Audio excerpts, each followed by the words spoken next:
ಮಾವಿನಕಾಯಿ ಚಟ್ನಿ, ಒಳ್ಳೆ ಹಸಿ ಮಾವಿನಕಾಯಿದು ಚಟ್ನಿ ಮಾಡುವ ಸಿಂಪಲ್ಲಾಗಿ ಉತ್ತಮವಾಗಿರುತ್ತೆ. ರೈಸ್ ಜೊತೆ ಎಲ್ಲ ಮಸ್ತಾಗಿರುತ್ತೆ. ಯಾವ ರೀತಿ ಮಾಡೋದು ಅಂತ ನೋಡೋಣ. Welcome to Karichatti cooking channel. ಎಲ್ರಿಗೂ ಕರಿಚಟ್ಟಿಗೆ ಸ್ವಾಗತ. ನೋಡಿ, 2 ಮಾವಿನಕಾಯಿ, ಹಸಿ ಮಾವಿನಕಾಯಿ ತೊಗೊಂಡಿದ್ದೀನಿ. ಒಳ್ಳೆ ಹುಳಿ ಇರುವಂಥ ಮಾವಿನಕಾಯಿ.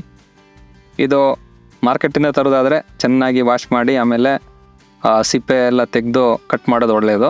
ಮನೆಯದಾಗಿದ್ದರೆ ಧೈರ್ಯವಾಗಿ ನಾವು ಸಿಪ್ಪೆ ತೆಗೆಯೋದೇನೆ ಉಪಯೋಗಿಸ್ಬೋದು. ಯಾಕಂದರೆ ನಾವು ಪೆಸ್ಟಿಸೈಡ್ಸು ಆ ಥರದ್ದೇನೋ ಜಾಸ್ತಿ ಹಾಕಿರಲ್ಲ, ನಮ್ಗೆ ಗೊತ್ತಿರುತ್ತೆ. ಆದ್ದರಿಂದ ಇವಾಗ ನಾನು ಹೊರಗಡೆ ತಂದಿದ್ದೀನಿ. ಸೊ ಆದ್ದರಿಂದ ನಾನು ಸಿಪ್ಪೆ ಎಲ್ಲ ತೆಗೆದು ನೀಟಾಗಿ ವಾಶ್ ಮಾಡಿ ಇದನ್ನು ಉಪಯೋಗಿಸ್ಬೇಕು.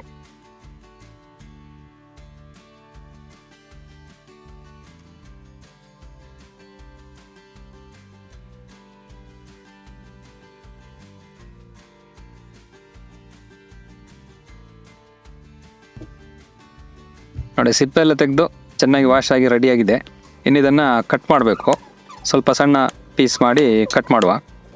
ಗ್ರೈಂಡ್ ಮಾಡಿ ತೆಗಿಬೇಕು ಇದನ್ನು.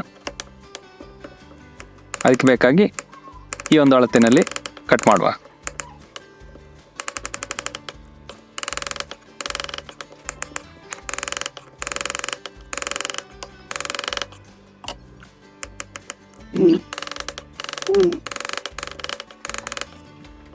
ಮಾವಿನಕಾಯಿ ಕಟ್ ಮಾಡಿ ರೆಡಿಯಾಗಿದೆ.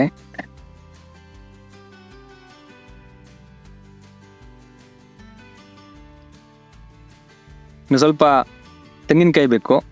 ಅದು ತುರಿದು ತೆಗೆದ್ರೂ ಓಕೆ, ಇಲ್ಲ ಈ ಥರ ಕಟ್ ಮಾಡಿದ್ರೂ ನಡೆಯುತ್ತೆ. ಇನ್ನೊಂದು 4 ಒಣಮೆಣಸಿನ್ಕಾಯಿ. ಇದನ್ನು ಈ ಥರ ಒಲೆಯಲ್ಲಿ ಸ್ವಲ್ಪ ಸುಟ್ಟು ತೆಗಿಬೇಕು. ಈ ಥರ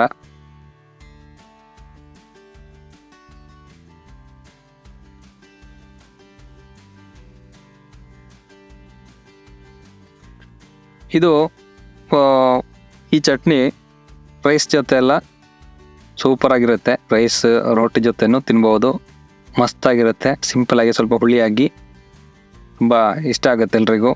ನೀವು ಟ್ರೈ ಮಾಡಿ ನೋಡಿ. ತುಂಬ ಸಿಂಪಲಾಗಿ ಈಸಿಯಾಗಿ ಮಾಡ್ಕೋಬೋದು. ಜಾಸ್ತಿ ಇಂಗ್ರೀಡಿಯೆಂಟ್ಸು ಇಲ್ಲ. ನೋಡಿ, ಈಗ ಬೇಕಾಗಿರೋದು ಮಾವಿನಕಾಯಿ, ತೆಂಗಿನಕಾಯಿ, ಹಾಗೆ ಒಣಮೆಣಸು. ಇನ್ನೊಂದು ಸಣ್ಣ ಪೀಸ್ ಈರುಳ್ಳಿಯನ್ನು ಸಣ್ಣಕ್ಕೆ ಹಚ್ಚೋಣ.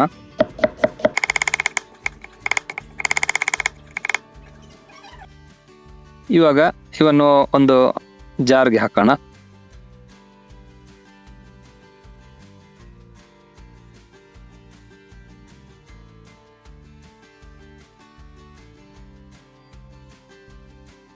ಮೆಣಸಿನಕಾಯಿ, ತೆಂಗಿನಕಾಯಿ ಹಾಗೂ ಮಾವಿನಕಾಯಿ ಮತ್ತು ಈರುಳ್ಳಿ.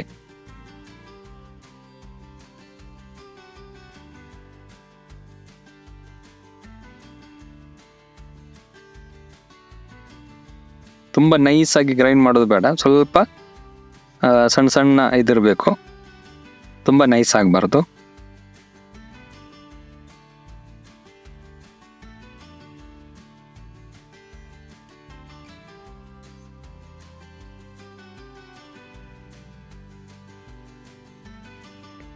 ಈಗ ಒಂದು ಸೆಟ್ಟು ನಾವು ಗ್ರೈಂಡ್ ಮಾಡಿದ್ದೀನಿ.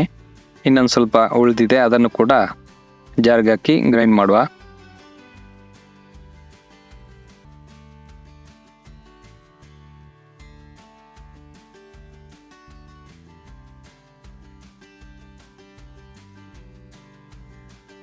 ಒಂದು ಸ್ವಲ್ಪ ಗ್ರೈಂಡ್ ಮಾಡಿ ಇನ್ನು ಇದಕ್ಕೆ ಉಪ್ಪನ್ನು ಸೇರಿಸುವ. ಇದಕ್ಕೆ ಚಟ್ನಿಗೆ ಬೇಕಾಗುವಷ್ಟು ಉಪ್ಪನ್ನು ಆ್ಯಡ್ ಮಾಡಬೇಕು.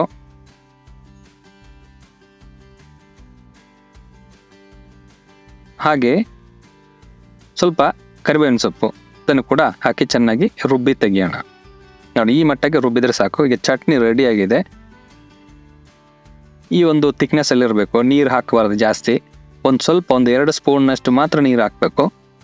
ಆವಾಗ ಈ ಮಟ್ಟಕ್ಕೆ ಗ್ರೈಂಡಾಗಿ ಸಿಗುತ್ತೆ ಸಣ್ಣಕ್ಕೆ. ನೋಡಿ, ಥಿಕ್ಕಾಗಿದೆ. ರೈಸ್ ಜೊತೆ ಕಲಸಿ ತಿನ್ನೋದಕ್ಕೆ ಸೂಪರಾಗಿರುತ್ತೆ. ಇದನ್ನೊಂದು ತಟ್ಟೆಗೆ ಶಿಫ್ಟ್ ಮಾಡೋಣ. ನೋಡಿ, ಥಿಕ್ನೆಸ್ ನೋಡಿ ಯಾವ ರೀತಿ ಇದೆ ಅಂತ.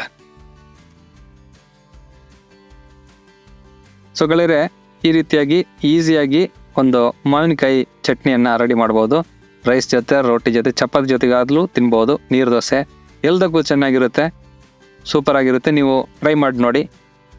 ಹಾಗೆ ಈ ಸಣ್ಣ ವಿಡಿಯೋ ಇಷ್ಟ ಆದರೆ ಲೈಕ್ ಮಾಡಿ, ಶೇರ್ ಮಾಡಿ, ಚಾನೆಲ್ ಸಬ್ಸ್ಕ್ರೈಬ್ ಮಾಡಿಲ್ಲ ಅಂದರೆ ಸಬ್ಸ್ಕ್ರೈಬ್ ಮಾಡಿ.